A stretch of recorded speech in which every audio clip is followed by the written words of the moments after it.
Në katedralin e Shënpalit në kryeqytet janë zhvilluar omazhet në nder të Imzot Rok Mirditës, i cili u nda nga jeta në moshën 76 vjeçare, pas një hemorragjie cerebrale. Presidenti Bujar Nishani, Kryeministri Edi Rama,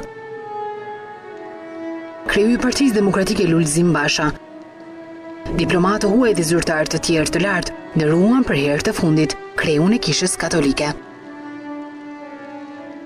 Nuk i shërbeu vetëm katolikëve shqiptar, vetëm vlerave të katolicizmit, por edhe një prej parimeve universale që Shqipëria dhe shqiptarët me dinjitet e përfaqësojnë sot, atë të respektit, harmonisë midis besimeve të ndryshme.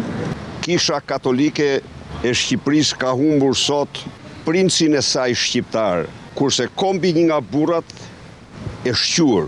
Ka qenë përfaqësuesi një brezi të rrallë, të cilët kanë ditë ta kuptojnë, ta lexojnë ashtu siç duhet fen dhe të na japin një shembull konkret për të ndjekur nga brezat që do vinë. Imzot Rok Mirdita do të përcillet ditën e njëjtë me një ceremoni zyrtare dhe më pas trupi i tij do të pushojë në kriptën e katedrales Shënpali, në vendin e caktuar për varrimin e një peshkvinjëve, sipas traditës së Kishës Katolike.